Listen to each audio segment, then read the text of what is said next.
আসসালামু আলাইকুম প্রিয় ভিউয়ার্স, আজকে উপস্থিত হয়েছি সিলেট জেলার জকিগঞ্জ উপজেলার একেবারে সীমান্তবর্তী এলাকা অর্থাৎ তিন নদীর মোহনা। এখানে আমরা আজকে দেখব যে বরাক নদী থেকে দুই ভাগ হয়ে সুরমা এবং কুশিয়ারা দুটি নদীর উৎপত্তি হয়েছে।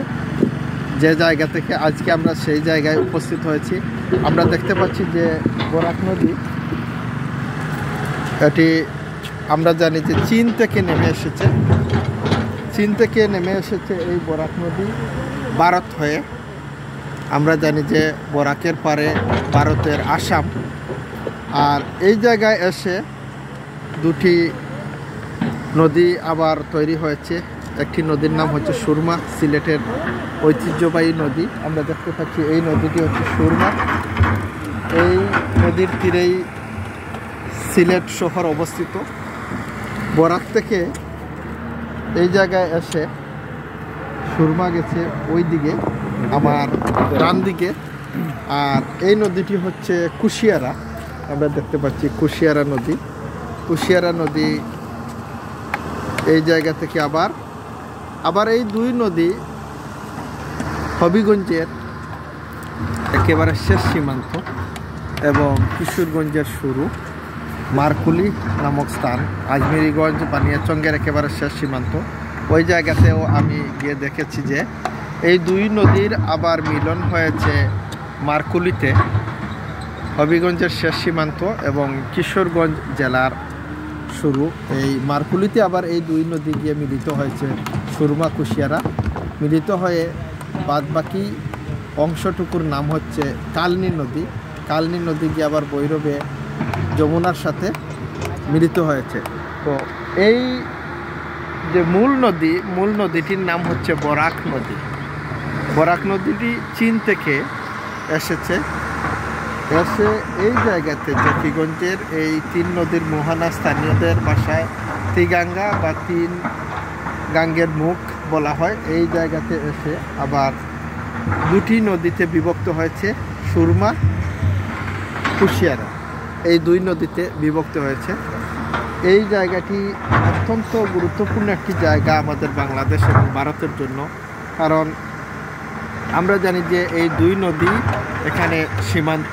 ওই পার ভারত, নদীর ওই পার ভারত, এপারও ভারত, অর্থাৎ সুরমার ওই পার এবং কুশিয়ারার ওই পার ইন্ডিয়া। আমরা যে জায়গায় দাঁড়িয়ে আছি একেবারে বাংলাদেশের শেষ সীমান্তে, অর্থাৎ নদী তো দুই দেশেরই নদী। বরাক নদীটি কিন্তু আবার ভারতের অংশ। বরাকের শেষ, বাংলাদেশ শুরু। সুরমার ওই পার ভারত, কুশিয়ারার ওই পার ভারত। এটি খুব ইম্পর্টেন্ট এবং গুরুত্বপূর্ণ একটি জায়গা। আমরা জানি যে আরও বেশি ইম্পর্টেন্ট, আমরা যতটুকু জানি যে এই জকিগঞ্জ বাংলাদেশের সকল উপজেলার মধ্যে সর্বপ্রথম স্বাধীন উপজেলা। অর্থাৎ এই এলাকাটি সর্বপ্রথম 1971 সালে স্বাধীন হয়েছিল। সব মিলিয়ে জকিগঞ্জ খুবই গুরুত্বপূর্ণ একটি এলাকা এবং পীর আউলিয়া সহ অনেকের জন্মস্থান এই এলাকাটিতে। অনেক গুণীজন এই এলাকায় জন্মগ্রহণ করেছেন। আমরা এই তিন নদীর মোহনা আজকে দেখতে আসলাম। খুবই ভালো লাগছে, খুবই সুন্দর এই এলাকাটি। বরাক নদী এই এলাকায় এসে বা এই জায়গায় এসে দুটি ভাগে বিভক্ত হয়ে সুরমা এবং কুশিয়ারা, সিলেটের দুইটি ঐতিহ্যবাহী নদীর সৃষ্টি হয়েছে এই জায়গা থেকে। তো আমি আরও কিছু ঘুরে ঘুরে দেখাবো এই এলাকাটি বা এই এরিয়াটি। তিন নদীর মোহনা ওইদিকে আমরা দেখতে পাচ্ছি যে সুরমা একটু বেঁকে ওইখানে একটি মোড় নিয়েছে। মোড় নিয়ে সুরমা চলে গেছে সিলেটের দিকে। আর কুশিয়ারা বরাকের সরাসরি সোজাসুজিভাবে প্রবাহিত হয়েছে। সব মিলিয়ে এখানে কাজ চলছে। সম্ভবত আমি যতটুকু জানি এই জায়গাতে কাজ চলছে। বিজিবি ক্যাম্প বিজিবি ক্যাম্পের কাজ চলছে, একেবারে মোহনায় বিজিবি ক্যাম্প হচ্ছে। এই যে আমরা শ্রমিক ভাইদের দেখতে পাচ্ছি, এখানে আবার বসার আসন করে দেওয়া হচ্ছে, হয়তো দর্শনার্থী অথবা বিজিবি ভাইয়েরা হয়তো বা বিজেপিতে চাকরিরত ভাইয়েরা হয়তো এই জায়গায় বসবেন। ব্লগ দেওয়া হয়েছে, আমরা দেখতে পাচ্ছি যে এই জায়গাটি যেহেতু বন্যা কবলিত এলাকাও, উজান থেকে পাহাড়ি ডল নামে, তাই সমস্ত এলাকায় ব্লগ দেওয়া হচ্ছে। শ্রমিক ভাইয়েরা কাজ করছেন দেখতে পাওয়া যাচ্ছে, অনেকেই এই জায়গায় আসেন। তারপর আপনারা দেখতে পাচ্ছেন যে ব্লকের কাজ চলছে। এই যে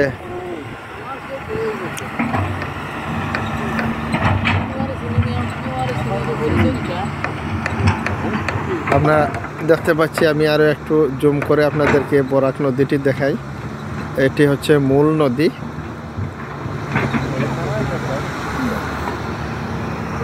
আমরা নদীর ওই পার ভারত, আমরা দেখতে পাচ্ছি যে এই অংশ হচ্ছে কুশিয়ারা নদী আর ওই পারটি হচ্ছে ভারত।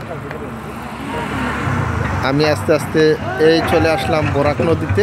এই হচ্ছে বরাক নদী, অর্থাৎ উজান থেকে যে নদীটি নেমে এসেছে প্রবাহিত হয়ে এই জায়গায় এসে দুই ভাগে বিভক্ত হয়ে সুরমা এবং কুশিয়ারার সৃষ্টি হয়েছে।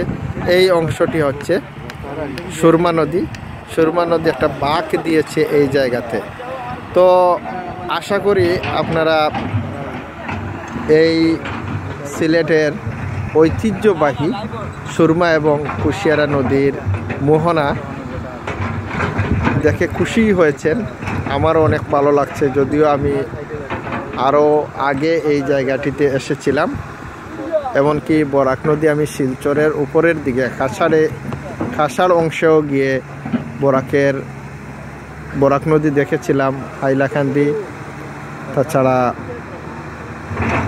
আপনার করিমগঞ্জের অংশে সাধারণত কুশিয়ারা নদীর তীরে অবস্থিত।